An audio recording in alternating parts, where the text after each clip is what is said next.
He did it again. Flash with yet another jam. Oh, what a shot by Wade. Do you believe him? You are the face of an NBA franchise. You are connected as arguably the brightest sports star in this town right now. But you also have a unique existence within this franchise because you have two of your best friends that work with you as well. How enjoyable is it to have Darrell and Quentin alongside with you?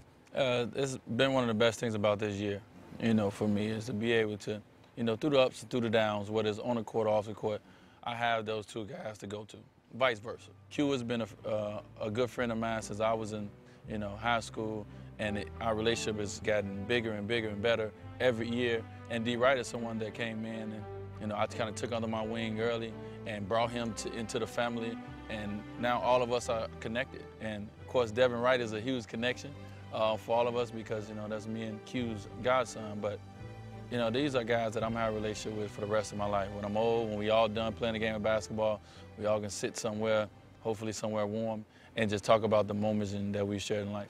You've talked about a couple times in our conversation young players that you've taken on your wing, like Darrell and Bees.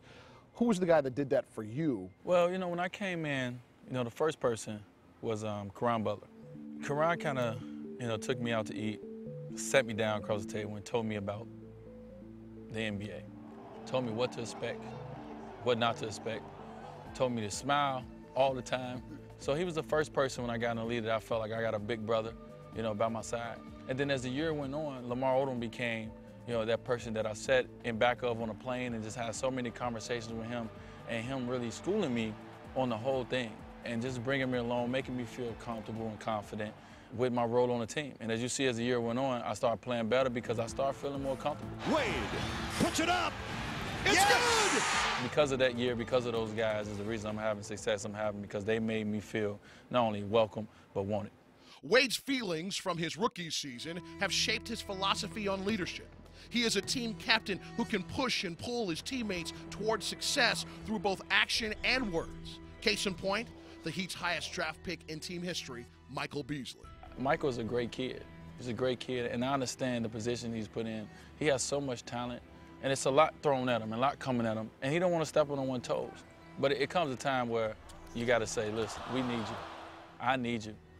Your ability is, we count on your ability. At that moment, I felt like I needed to show him how much I needed him. And, he went on to have one of his best second halves of the year. Beasley! Oh, my! What a play! Arroyo to the rim. Miss tipped up, though, by Beasley. Here comes Wade, sagging through. Beasley for three. Yes! Yeah, baby! The Michael Beasley Show. I think sometimes it feels good for Michael to know, what?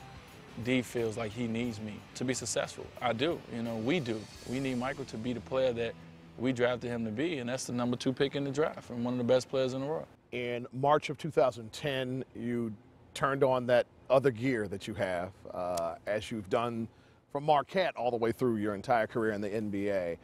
You've won Player of the Week in March at a 3-0 week to start the month. What is it about the remaining time that you want to know about yourself, that you want to know from your teammates and coaching staff, that this is a playoff push that's going to mean something as you get to the second season? You never want to leave anything, out there. Of course, the NBA is a long season. But it comes a time where certain times you're like, you know what, okay, we got to give it all.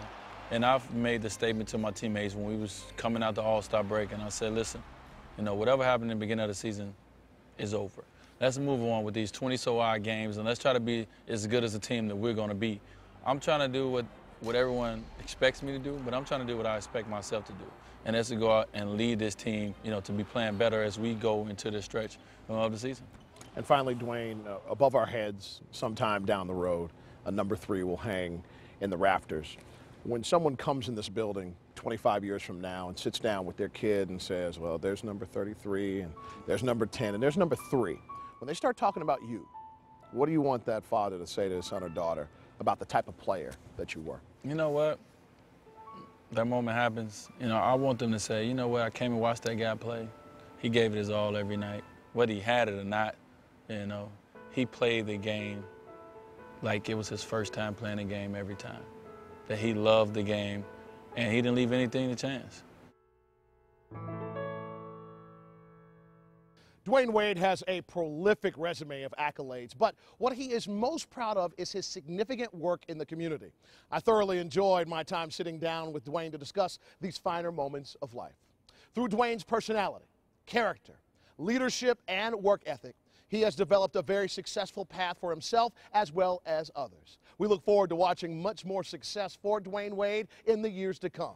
Thank you so very much for watching this special edition of Inside the Heat. I am Jason Jackson.